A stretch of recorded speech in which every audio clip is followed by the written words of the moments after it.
Der Fußball-Dienstag. Mit der Manuela Guyer.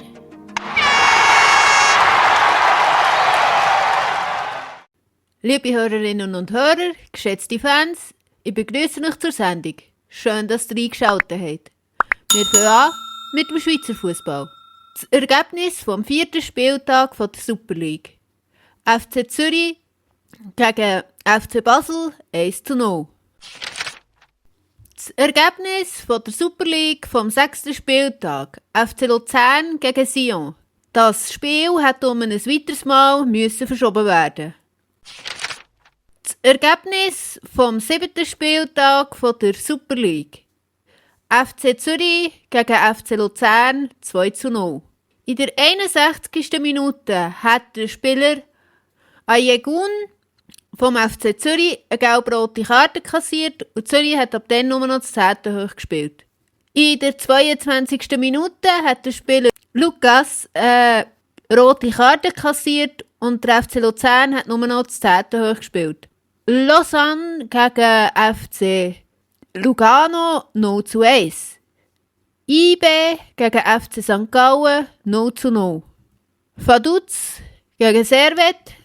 Das Spiel ist verschoben worden. FC Basel gegen FC Sion. Das Spiel ist verschoben worden. An diesem Spieltag hat es einen Heimsieg, einen Auswärtssieg und 1 Unentschieden gegeben. Zur Tabelle.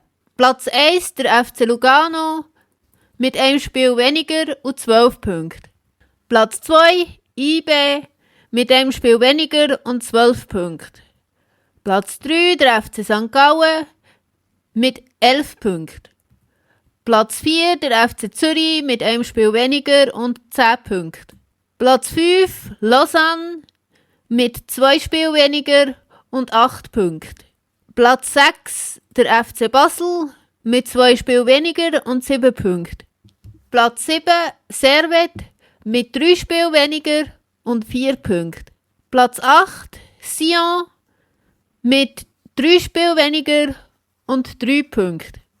Platz 9 der FC Luzern mit einem Spiel weniger und 2 Punkten. Platz 10 der FC Vaduz mit 2 Spielen weniger und 2 Punkten.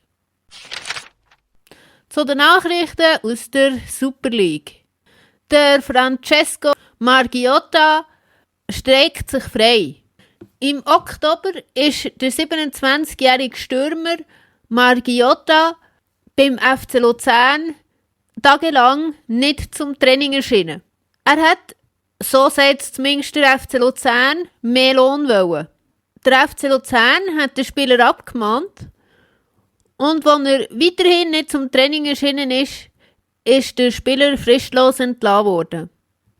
Darauf aber ist der Margiotta von der Chievo Verona unter Vertrag genommen worden. Der Moderator von der Sendung Heimspiel auf Blue Sport hat den Sportchef vom FC Luzern gefragt, ob wir jetzt eigentlich den Club dafür belangen oder den Spieler. Der Sportchef vom FC Luzern hat gesagt, auf jeden Fall der Spieler.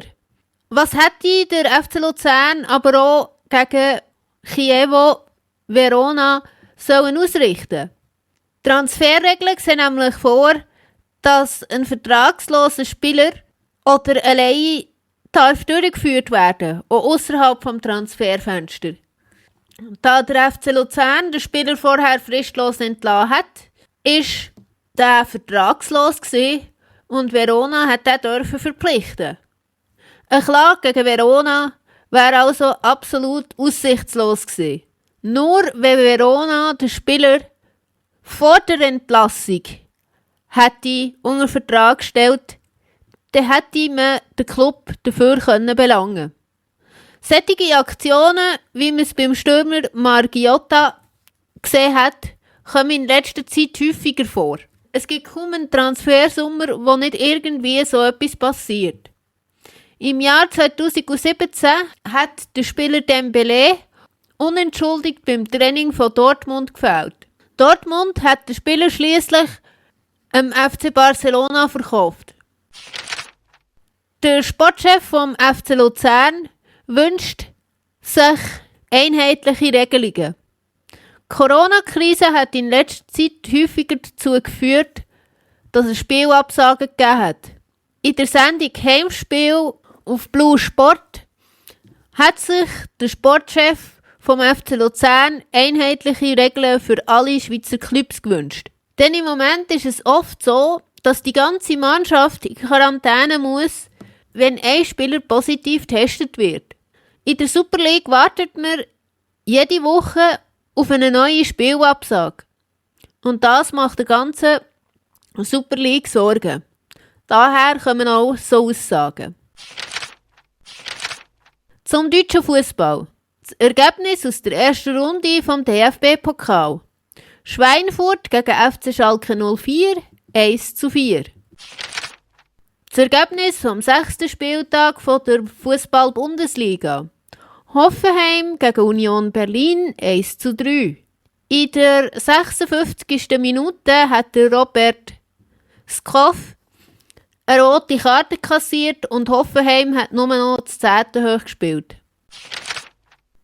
Das Ergebnis vom 7. Spieltag von der Fußball-Bundesliga. Werder Bremen gegen 1. FC Köln 1:1. FC Augsburg gegen Hertha BSC Berlin 0:3. RB Leipzig gegen SC Freiburg 3:0. VfB Stuttgart gegen Eintracht Frankfurt 2:2. Union Berlin gegen Arminia Bielefeld 5:0. Mainz 05 gegen Schalke 04 2:2. Borussia Dortmund gegen FC Bayern München 2:3. Wolfsburg gegen Hoffenheim 2:1. Bayer 04 Leverkusen gegen Borussia Mönchengladbach 4:3.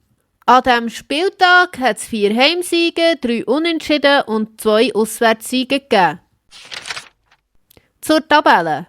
Platz 1 FC Bayern München mit 18 Punkten.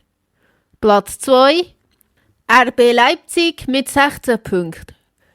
Platz 3 Borussia Dortmund mit 15 Punkten. Platz 4 Bayern 04 Leverkusen mit ebenfalls 15 Punkten. Platz 5 Union Berlin mit 12 Punkten. Platz 6 Wolfsburg mit 11 Punkten. Platz 7 Borussia Mönchengladbach mit 11 Punkten. Platz 8 Stuttgart mit 10 Punkten. Platz 9 Werder Bremen mit 10 Punkten. Platz 10 FC Augsburg mit ebenfalls 10 Punkten. Platz 11 Eintracht Frankfurt mit 10 Punkten. Platz 12 Hertha BSC Berlin mit 7 Punkten. Platz 13 Hoffenheim mit 7 Punkten. Platz 14 SC Freiburg mit 6 Punkten. Platz 15 Arminia Bielefeld mit 4 Punkten. Platz 16 1. FC Köln mit 3 Punkten. Platz 17 Schalke 04 mit 3 Punkten. Platz 18 Mainz 05 mit 1 Punkt. Nachrichten aus der Bundesliga. Heute ist der Todestag von Robert Enke. Am heutigen Dienstag jährt sich zum 21. Mal der Todestag von Robert Enke. Der Robert Enke ist zuletzt für Hannover 96 als Goalie zwischen den Pfosten gestanden und hat am 10. November 2009 Selbstmord begangen. Das hat aber nicht nur die Fußballwelt schockiert, sondern auch diejenigen, die selber an Depressionen erkrankt waren. Seither ist sehr viel passiert. Der NDR hat beispielsweise eine sehr gute Dokumentation veröffentlicht mit dem Titel Der Schatten von Robert Enke – Leben mit Depressionen. In diesem Film wird nicht nur Hannover 96 für das Verhalten kritisiert, sondern auch der DFB. Zudem erzählt der Filmemacher auch von einer Frau, die am Todestag den Kranz für die Bundesregierung hat müssen stecken. Sie war dann Angestellte von einem Blumenladen, der den Auftrag bekommen hat, die Trauerfeier mit Blumen auszuschmücken. In diesem Film erzählt die Frau, dass dann über Robert Enke nicht nur Gutes geredet wurde, sondern eben auch abfällig. Diese Angaben kann ich selber sogar bestätigen. Der NDR hat aber auch noch einen weiteren Film veröffentlicht. Robert Enke, ich kann ja nur Fußball. Und die neueste Dokumentation vom NDR heisst Robert Enke, auch Helden haben Depressionen. Inzwischen gibt es auch die Robert Enke Stiftung, die von der Frau von Robert Enke, der Theresa Enke, ist gegründet wurde. Die Stiftung kümmert sich darum, dass Profisportler eine Anlaufstelle haben, wo sie sich melden können, wenn sie Depressionen haben. Doch gerade in diesem Jahr fällt Robert Enke sein Todestag in eine sehr turbulente Zeit. In eine Zeit von Social Distancing und Lockdown. In einer Zeit, wo die Angst Menschen psychisch krank machen kann. Eine Zeit, in der wir alle aufpassen müssen, dass wir solche Menschen wie der Robert Enke nicht verlieren. Der Bellingham erklärt seine Reife. Der Jude Bellingham hat in einem Bericht von Sport 1 erklärt, warum er schon so reif ist. In diesem Bericht hat er erzählt, dass er sich schon früher gegen ältere Kinder durchsetzen musste. Diese Aussage ist unserer Redaktion sehr bekannt vorgekommen. Der Robert Lewandowski, der von Dortmund zu Bayern München gewechselt hat, hat eine ähnliche Aussage getätigt. Auch er habe sich in seiner Vergangenheit gegen ältere und stärkere Kinder durchsetzen. Zum internationalen Fußball. Das Ergebnis von der dritten Runde von der Gruppenphase von der Champions League. Gruppe A. Lokomotive Moskau gegen Atletico Madrid 1:1. Red Bull Salzburg gegen FC Bayern München 2:6. Gruppe B. Donetsk gegen Borussia Mönchengladbach 0:6. Real Madrid gegen Inter Mailand 3:2. Gruppe C. Manchester City gegen Olympiakos 3:0. Porto gegen Marseille 3:0. Gruppe D. Atalanta gegen Liverpool 0:5. Midtjylland gegen Ajax 1:2. Gruppe E. Chelsea gegen Rennes 0:3. In der 40. Minute hat der Spieler Henrique eine gelb-rote Karte kassiert und Rennes hat nur noch das 10. hoch gespielt. Sevilla gegen Krasnodar 3:2. Gruppe F. Zenit gegen Lazio Rom 1:1. FC Brügge gegen Borussia Dortmund 0:3. Gruppe G. Ferencvaros gegen Juve 1:4. FC Barcelona gegen Dynamo Kiew 2:1. Gruppe H. Istanbul BB gegen Menu 2:1. RB Leipzig gegen PSG 2:1. In der 69. Minute hat der Spieler Gueye eine gelb-rote Karte kassiert und in der 95. Minute hat der Spieler Kim Pembe ebenfalls eine gelb-rote Karte kassiert und PSG hat nur noch das 9. hoch gespielt. Das Ergebnis von der dritten Runde von der Gruppenphase von der Europa League mit deutscher und Schweizer Beteiligung.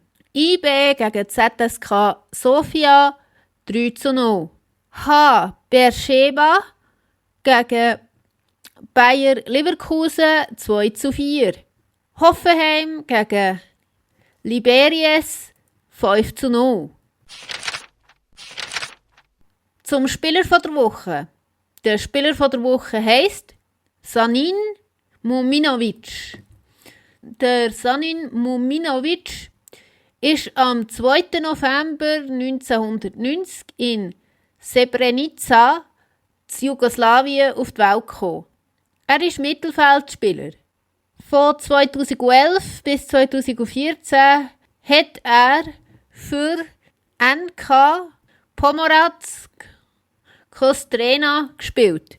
Für diesen Club hat er die meisten Spiele absolviert von seiner bisherigen Karriere. Seit dem Jahr 2020 spielt der Muminovic für den SV Horn in Österreich. Bis jetzt ist er 181 Mal auf dem Platz gestanden und hat 5 Goal geschossen. Wegen der unklaren Datenlage könnte es aber auch noch mehr Spiele gewesen sein. Geschätzte Hörerinnen und Hörer, liebe Fans, wir sind am Ende der Sendung. Schaltet doch auch das nächste Mal wieder ein, was heisst der Fußball-Dienstag. Die Sendung hier wird alle 2 Stunden wiederholt, bis um Mitternacht. Und wenn ihr diese Sendung nachhören wollt, könnt ihr das machen auf YouTube, auf WSCR Radio Vision. Bleibt am Ball, tschüss miteinander.